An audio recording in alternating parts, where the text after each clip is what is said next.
Olá, minhas cordiais saudações para vocês. Sejam muito bem-vindos à nossa 9ª aula do módulo 1, Fundamentos Doutrinários da Inteligência Penitenciária. Se você tem acompanhado este curso até aqui, certamente você já compreendeu o papel estratégico da IPEM, seus fundamentos doutrinários, seus valores e como o conhecimento começa a ser formado. Agora, nós vamos estudar a espinha dorsal da atividade de inteligência. Nós vamos falar simplesmente do quê? Do ciclo da produção do conhecimento, conhecido como a sigla CPC. E o que é o CPC? Então, o CPC é o modelo metodológico que estrutura a produção do conhecimento em inteligência. Ele organiza o trabalho do analista em 4 etapas interdependentes. Primeira etapa é o planejamento da produção, a segunda é obtenção ou reunião de dados e conhecimentos, terceira etapa, o processamento, análise e interpretação desses dados, e a quarta etapa desse ciclo é a disseminação ou utilização dos dados. Pois bem, esse modelo ele é adotado internacionalmente e está presente em todas as doutrinas modernas da inteligência, incluindo aqui a doutrina nacional da inteligência penitenciária. Ok? Então vamos lá. Vamos para a etapa 1. Vamos falar do planejamento da produção. Muito bem, colegas, aqui que tudo começa. A primeira etapa, o planejamento, é talvez a mais decisiva. Por quê? Porque é nela que o analista define o que vai estudar, por quê, para quem, em quanto tempo e qual a profundidade. A doutrina nacional da inteligência penitenciária, ela estabelece 8 decisões principais nessa fase. E nós vamos entender cada uma delas de forma muito clara. Primeiro, é a determinação do assunto. O primeiro passo é definir exatamente qual é o objeto da análise. O analista ele deve especificar o fato ou situação que será estudado com clareza e com foco. Nada de termos vagos como, por exemplo, segurança da unidade ou facções criminosas.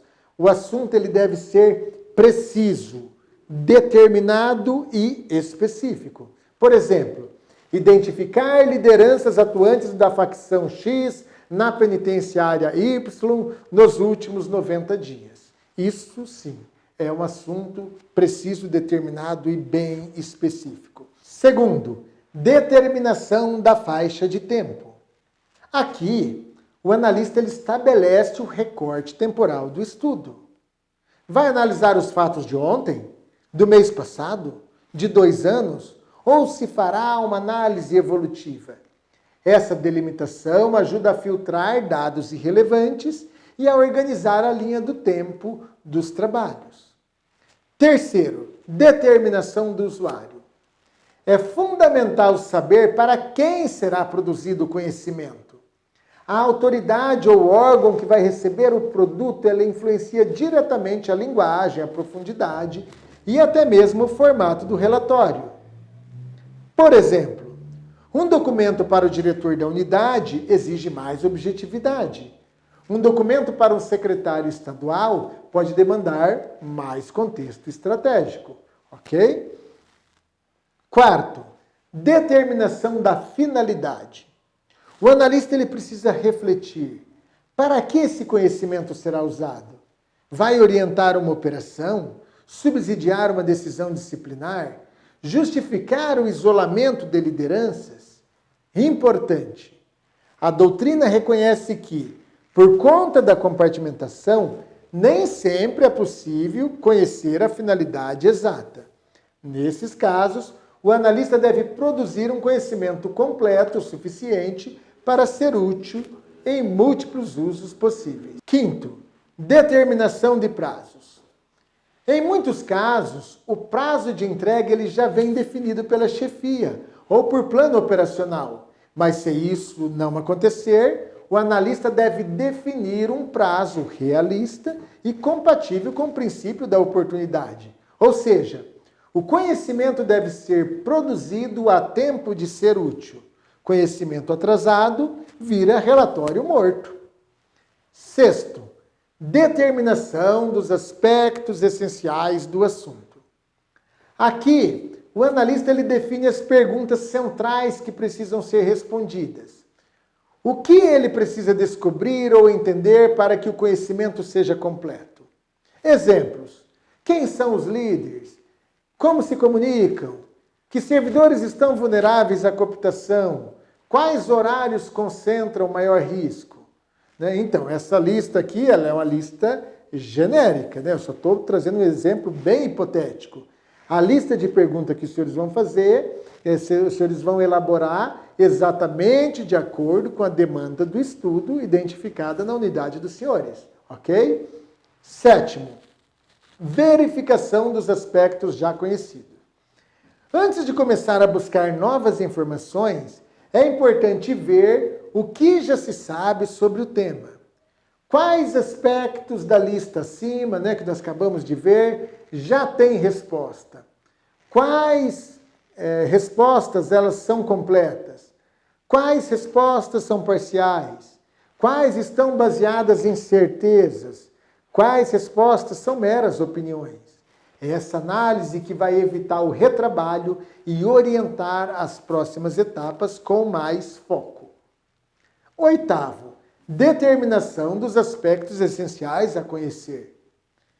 Então, por fim, finalizando este ciclo aqui, o analista ele vai determinar aquilo que ainda precisa descobrir. Ou seja, a razão do teu trabalho, qual que é a sua missão específica agora, o que ele tem que trazer de conhecimento. Então, é o momento de definir o que será buscado, quais são as novas respostas, quais são os complementos ou validações de dados ainda incertos que o analista precisa fazer. Essa definição, ela orienta a próxima fase do ciclo de produção do conhecimento, que é a fase reunião de dados. Perceba que essa fase, a primeira fase, que é a fase do planejamento, ela não é uma etapa formal ou teórica, é um exercício de precisão, de foco e de estratégia. Planejar bem é garantir que o conhecimento produzido responda às perguntas certas, no tempo certo e para as pessoas certas. Se essa etapa ela for negligenciada, o restante do processo vai perder a qualidade. Ok? Então, finalizamos essa parte, a primeira etapa, que é a etapa do planejamento. Agora nós vamos para a segunda parte da produção de conhecimentos. Nós vamos para a segunda etapa, onde vamos falar sobre a obtenção ou reunião de dados e conhecimentos. Nesta segunda fase, a equipe executa o plano de coleta previamente estabelecido.